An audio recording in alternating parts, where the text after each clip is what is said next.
بسم اللہ الرحمن الرحیم۔ سورہ صفات آیت نمبر 83 اور 113 میں اللہ پاک فرماتا ہے، اور انہی کے یعنی حضرت نوح علیہ السلام کے پیروکاروں میں ابراہیم علیہ السلام بھی تھے، جب وہ اپنے پروردگار کے پاس عیب سے پاک دل لے کر آئے، جب انہوں نے اپنے باپ سے اور اپنی قوم سے کہا کہ تم کن چیزوں کو پوجتے ہو، کیوں جھوٹ بنا کر اللہ کے سوا اور معبودوں کے طالب ہو، بھلا پروردگار عالم کے بارے میں تمہارا کیا خیال ہے؟ تب انہوں نے ستاروں کی طرف ایک نظر کی اور کہا میں تو بیمار ہوں۔ تب وہ ان سے پیٹھ پھیر کر لوٹ گئے۔ پھر ابراہیم علیہ السلام ان کے معبودوں کی طرف متوجہ ہوئے، اور ابراہیم علیہ السلام ان بتوں سے کہنے لگے کہ تم کھاتے کیوں نہیں؟ تمہیں کیا ہوا ہے؟ تم بولتے نہیں؟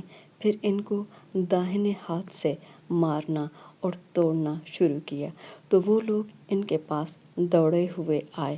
انہوں نے کہا کہ تم ایسی چیزوں کو کیوں پوجتے ہو جن کو خود تراشتے ہو، حالانکہ تم کو اور جو تم بناتے ہو اس کو اللہ ہی نے پیدا کیا ہے۔ وہ کہنے لگے کہ اس کے لیے ایک عمارت بناؤ، پھر اس کو آگ کے ڈھیر میں ڈال دو۔ غرض انہوں نے ان کے ساتھ ایک چال چلنی چاہی، اور ہم نے ان کو زیر کر دیا یعنی شکست دے دی۔ اور ابراہیم علیہ السلام بولے کہ میں اپنے پروردگار کی طرف جانے والا ہوں، وہ مجھے راستہ دکھائے گا۔ اے پروردگار، مجھے اولاد عطا فرما جو سعادت مندوں میں سے ہو۔ تو ہم نے ان کو ایک نرم دل لڑکے کی خوشخبری دی۔ جب وہ ان کے ساتھ دوڑنے کی عمر کو پہنچا تو ابراہیم علیہ السلام نے کہا کہ بیٹا، میں خواب میں دیکھتا ہوں کہ گویا تم کو ذبح کر رہا ہوں، تو تم سوچو کہ تمہارا کیا خیال ہے؟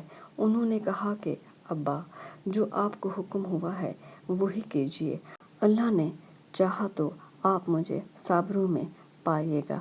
جب دونوں نے حکم مان لیا اور باپ نے بیٹے کو ماتھے کے بل لٹا دیا، تو ہم نے ان کو پکارا کہ اے ابراہیم علیہ السلام، تم نے خواب کو سچا کر دکھایا، ہم نیکوکاروں کو ایسا ہی بدلہ دیا کرتے ہیں۔ بلا شبہ یہ سری آزمائش تھی یعنی کھلم کھلا آزمائش تھی، اور ہم نے ایک بڑی قربانی کو ان کا فدیہ دیا، اور پیچھے آنے والوں میں ابراہیم علیہ السلام کا ذکر خیر باقی چھوڑ دیا کہ ابراہیم علیہ السلام پر سلام ہو۔ نیکوکاروں کو ہم ایسا ہی بدلہ دیا کرتے ہیں، بے شک وہ ہمارے مومن بندوں میں سے تھے، اور ہم نے ان کو اسحاق کی بشارت بھی دی کہ وہ نبی اور نیکوکاروں میں سے ہوں گے، اور ہم نے ان پر اور اسحاق علیہ السلام پر برکتیں نازل کی تھیں، اور ان دونوں کی اولادوں میں سے نیکوکار بھی ہیں اور اپنے آپ پر صریح یعنی کھلم کھلا ظلم کرنے والے یعنی گنہگار بھی ہیں۔